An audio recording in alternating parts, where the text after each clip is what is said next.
آپ بیٹھ جائیں, آپ کو موقع دے رہے ہیں اس کے بعد. جی شکریہ جناب اسپیکر صاحب. بسم اللہ الرحمن الرحیم. مدتوں کے بعد موقع ملا ہے کہ آج یہاں پر جو مسائل زیر بحث آ رہے ہیں, ایک ہم بل آئے تھے انفورس ڈس اپیرینس کے لیے. کئی بار وہ آتا گیا اور ایوان کی اس حالت کی وجہ سے ہر بار ڈیفر ہوتا رہا.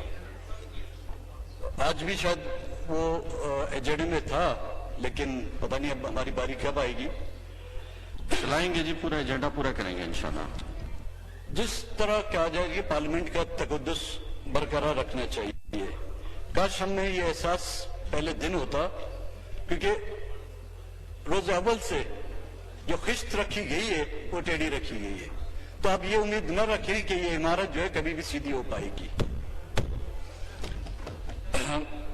ایک ہمارے آنریبل منسٹر صاحب ایک ریزولوشن لائے پاکستان ڈیموکریٹک موومنٹ کے حوالے سے, کہ اس میں کچھ ایسی باتیں کی گئی ہیں جو آئین کے خلاف ہیں, جس میں ملک کو توڑنے کی باتیں کی گئی ہیں. اس کی میں وضاحت کرنا چاہوں گا, because I am part of P D M. لیکن ایک بات میں وضاحت چاہوں گا, ہم یہ نہیں سمجھ پائے تھے کہ پاکستان ڈیموکریٹک موومنٹ اتنا چھا جائے گا.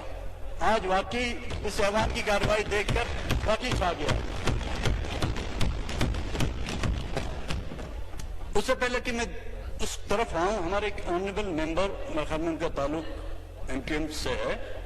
جنرل اسپیکر, آپ بھی اس علاقے سے تعلق رکھتے ہیں. تمام زبانیں, تمام قبائل ہمارے لیے قابل احترام ہیں. اس آنریبل ممبر نے ہمارے بلوچستان سے تعلق رکھنے والے, ہمارے سیاسی اختلاف بھی تھے ان کے ساتھ, ان کے قبیلے کا نام اس انداز میں لیا ہے جس کی میں نہ صرف مذمت کرتا ہوں, اور میں چاہتا ہوں ان کو معذرت بھی کرنی چاہیے. وہ ممبر, وہ شخص اس ایوان کا حصہ رہ چکے ہیں, محمود خان اچکزئی صاحب, اور میرے خیال میں ہم سے زیادہ وہ اردو اچھی طرح بول لیتے ہیں. اگر تلفظ میں کچھ پرابلم ہے ہمیں کہیں, ہم آپ کو سکھا دیں گے. وہ اچکزئی ہے جی, اچکزئی نہیں ہے, آپ کی نالج کے لیے. اس جلسے میں جو باتیں ہوئی ہیں, کہا جا رہا ہے کہ جو اردو کے خلاف باتیں ہوئی, کوئی ایسی بات نہیں ہوئی. میں نے جس طرح پہلے کیا, اردو ہماری قومی زبان ہے, لیکن تمام زبانیں جو اس ملک میں بولی جاتی ہیں ان کا بھی احترام ہونا چاہیے, ان کو بھی وہ درجہ دیا جانا چاہیے. وہ صوبے اور وہ اقوام اپنا سب کچھ چھوڑ کے اس ملک میں شامل ہوئی ہیں, اس وجہ سے نہیں کہ ان کی زبانوں کو اس حد تک نظر انداز کیا جائے کہ ہماری آنے والی نسلیں جو ہیں وہ زبانیں بولنا جو بھول جائیں. یہ آپ کا آرٹیکل 28 کہتا ہے. ہم پر الزام لگایا جاتا ہے کہ جی ہم نے آرٹیکل 251 کی خلاف ورزی کی ہے.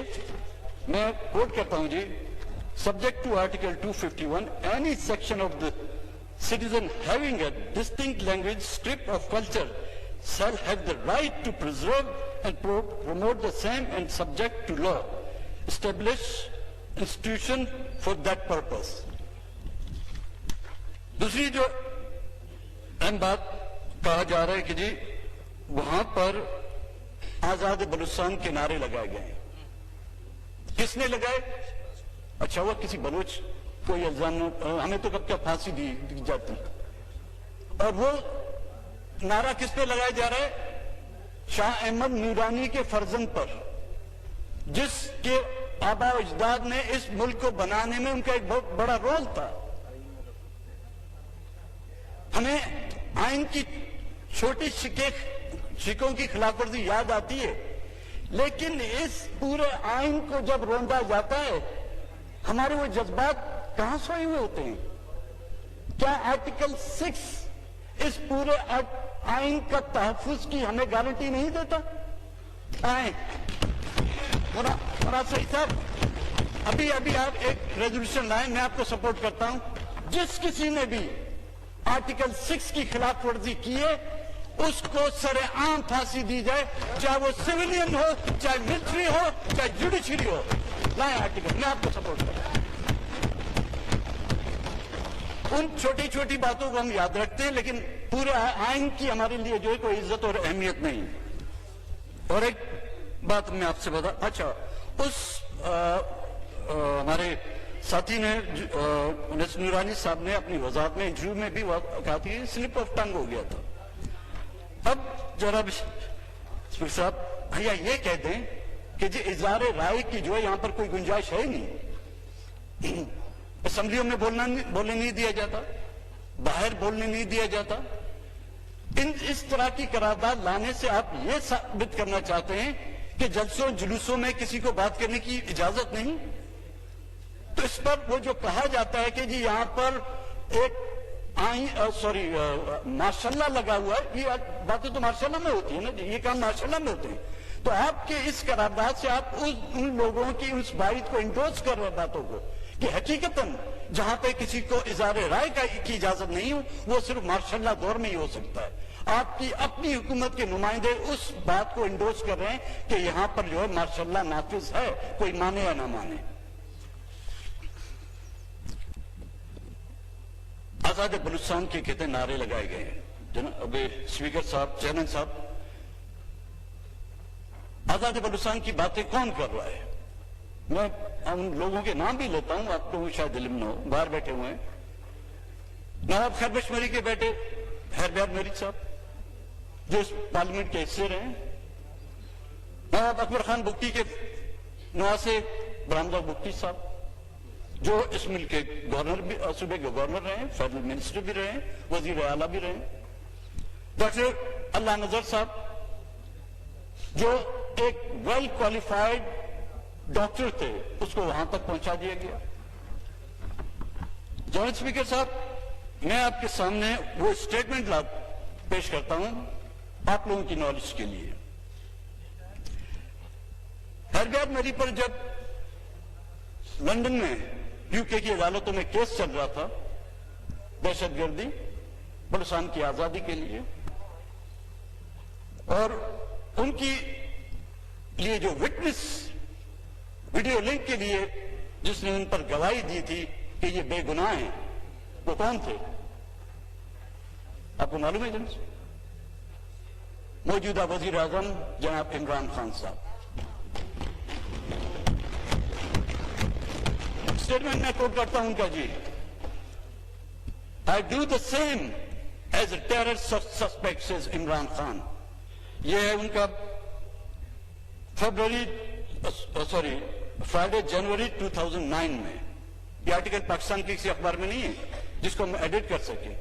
یہ پاکستان کے کسی ٹی وی چینل پہ نہیں آیا ہے, اور یہ بالکل بڑا لمبا اسٹیٹمنٹ ہے تو اس کو ایوان کے ریکارڈ کے لیے بھی میں دیکھ سکتا ہوں. اس میں بلوچستان کی آزادی کی اس نے بات کی ہے کہ آج جو بلوچستان کی آزادی کی بات کرتے ہیں یہ ان مظالم کا نتیجہ ہے. اگر میں ان کی جگہ ہوتا تو میں بھی یہ کرتا. جب ملک کا وزیر اعظم اس وقت کر سکتا ہے تو انیس نورانی میں اگر سلپ آف ٹنگ ان سے ہو گیا, اگر ان کو اگر سزا دی جاتی ہے تو وزیر اعظم کے لیے تھوڑی سی سزا بنتی ہے.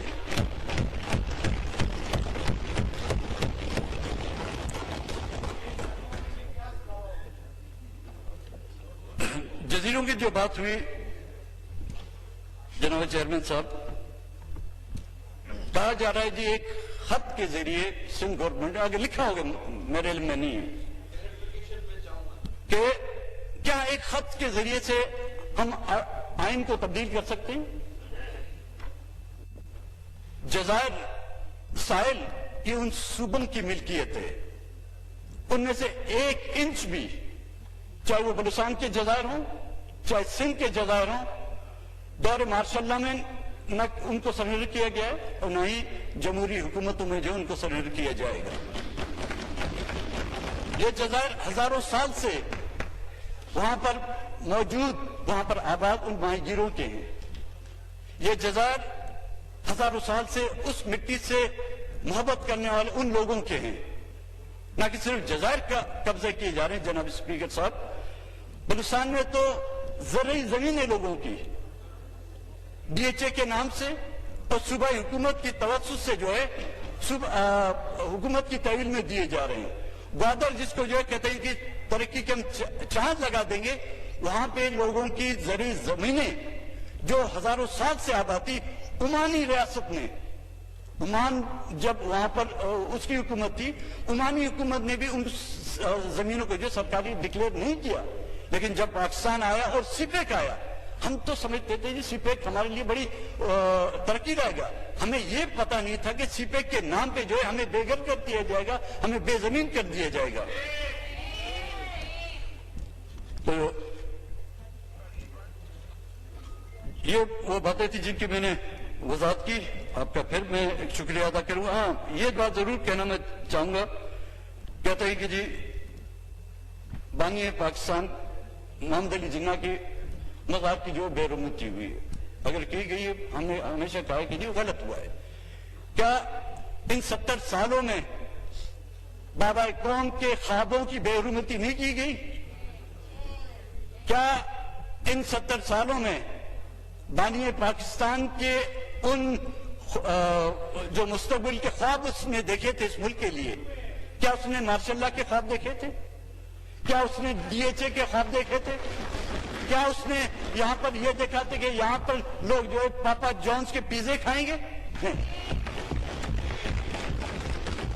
یہاں پر ان کا جو خواب تھا اس کی تعبیر یہ ہونی چاہیے تھی کہ یہاں پہ جو اکائیاں ہیں, جو صوبے ہیں, ان کو برابر حقوق دیے جائیں. وہ چاہے اس زمانے میں ایسٹ پاکستان تھا جس کو بنگلہ دیش بنا دیے گئے.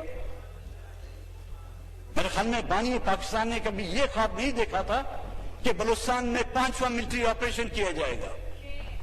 بانی پاکستان نے کبھی یہ خواب نہیں دیکھا ہوگا کہ بلوچستان میں جو ہے ہزاروں کی تعداد میں مسنگ پرسن لیے جائیں گے. اس نے کبھی یہ خواب نہیں دیکھا ہوگا کہ بلوچستان کے لختے جگروں کی جو ہے مسخ شدہ لاشیں ان کے ماں باپ کے سامنے جو پھینک دی جائے گی. انہوں نے کبھی یہ خواب نہیں دیکھا ہوگا کہ بلوچستان کے نوجوانوں کی قبروں کے لیے اجتماعی قبریں بنائی دی گئی ہوگی. یہ خواب اس کے جو ہے ان خوابوں پر پانی کس نے پھیرا؟ نہیں جی, پاپا جونز نے. ان کا بھی تو نام نہیں چلتا. چلو جی, علی صاحب آپ میرے لیے قابل احترام ہے, بھائیوں کی طرح کو انہوں نے پھیرا. میں نے تو لسٹ آپ کو دی تھی, آپ نے کیا کیا جی؟ آپ کچھ کرتے تو میں آج یہاں پہ نہیں ہوتا, وہاں پہ ہوتا. بڑی نوازش آپ کی. شکریہ مینگل صاحب. جی